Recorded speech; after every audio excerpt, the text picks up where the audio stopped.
अजून एका ट्रॅव्हल ब्लॉगमध्ये आपलं स्वागत आहे। वाई येथे सध्या कृष्णाबाईचा उत्सव सुरू आहे। तर चला मग आपण कृष्णाबाईचं दर्शन घ्यायला वाईला जाऊयात।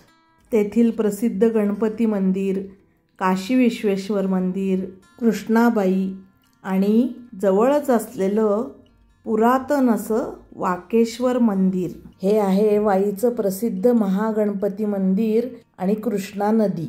सरदार रास्ते यांनी 1762 मध्ये हे मंदिर उभारलं।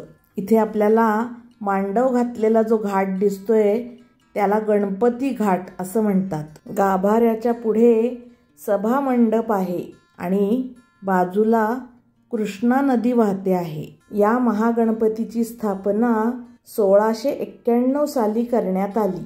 ही गणपतीची मूर्ती एकाच दगडातून सलगपणे घडवलेली भव्य मूर्ती आहे। काळ्या दगडात ही मूर्ती कोरलेली आहे। सध्या या मूर्तीला भगवा रंग दिलेला आहे। या मूर्तीच्या भव्यतेमुळे याला महागणपती किंवा ढोल्या गणपती असे देखील म्हटले जाते। गणपती मंदिराच्या शेजारीच काशी विश्वेश्वराचं सुंदर मंदिर आहे।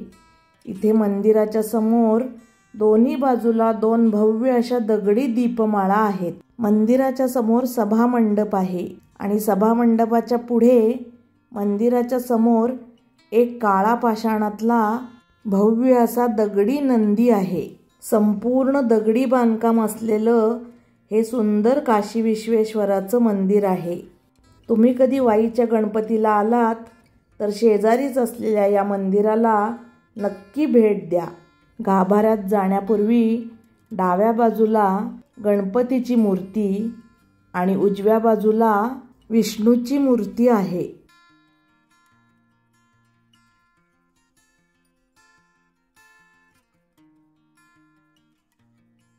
गाभाऱ्यात शिरण्यापूर्वी दोन्ही बाजूला जे खांब आहेत त्याच्यावर अत्यंत सुंदर असं कोरीव काम केलेलं आपल्याला दिसून येतं। अत्यंत प्रसन्न अशी पूजा बांधलेली होती। आपल्याला मागे आरशामध्ये या शिवलिंगाचं प्रतिबिंब दिसतंय। काशी विश्वेश्वराचं दर्शन घेऊन आम्ही धर्मपुरी या घाटावर कृष्णाबाईचा उत्सव सुरू होता त्यासाठी दर्शनाला आलो। वाईमध्ये बरेच घाट आहेत। एका घाटावरचा उत्सव झाला की दुसऱ्या घाटावर असा त्या ठिकाणी कृष्णाबाईचा उत्सव सुरू असतो। इथेही शेजारी मोराच्या आकारातली उदबत्तीची घरं किती सुंदर आहेत बघा आणि संपूर्ण चांदीचा देव्हारा असलेली ही सुंदर अशी कृष्णाबाईची मूर्ती। अतिशय सुंदर, शांत आणि प्रसन्न अशी ही मूर्ती आहे।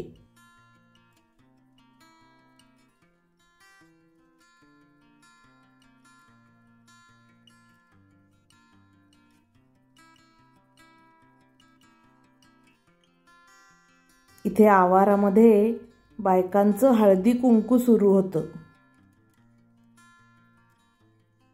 उत्सवाच्या कालावधीमध्ये इथे दररोज वेगवेगळे कार्यक्रम असतात।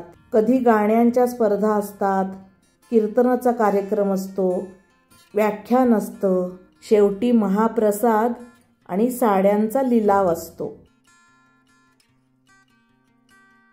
कृष्णाबाईचं मनोभावे दर्शन घेऊन आम्ही 3 किलोमीटर अंतरावर असलेल्या अत्यंत पुरातन आणि दुर्लक्षित असलेल्या वाकेश्वर मंदिराला भेट देण्यासाठी निघालो।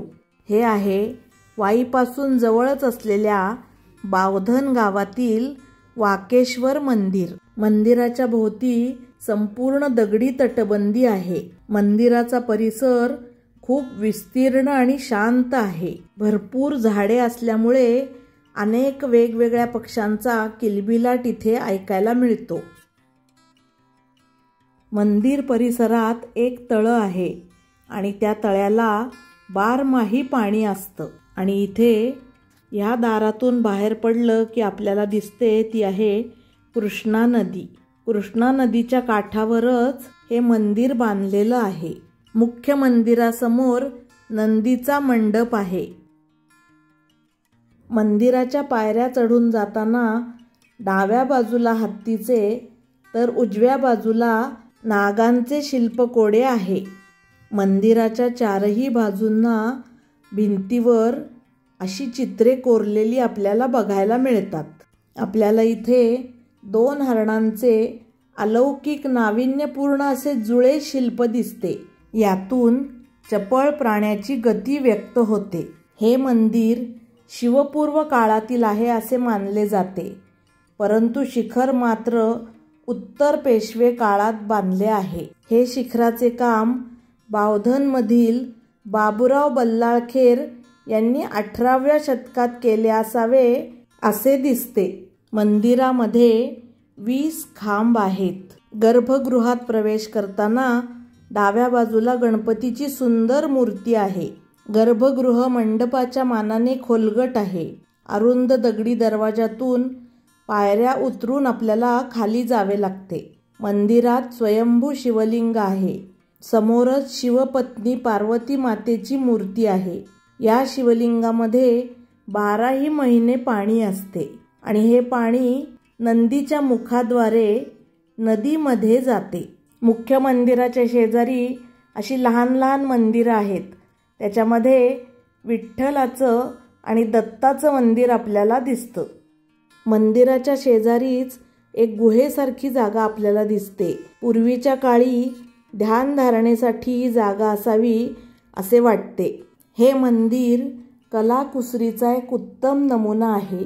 देवळाच्या खांबांची रचना, दगडावरील नक्षीकाम, देवळाचे शिखर, देवळासमोरील नंदी, यामुळे हे देऊळ वैशिष्ट्यपूर्ण आहे, परंतु अतिशय दुर्लक्षित असे आहे. याकडे पुरातत्व विभागाने लक्ष देणे गरजेचे आहे. जर तुम्ही वाईला आलात तर या सुंदर मंदिराला नक्की भेट द्या आणि व्हिडिओ आवडला असेल तर लाईक, शेअर आणि सबस्क्राईब नक्की करा. धन्यवाद.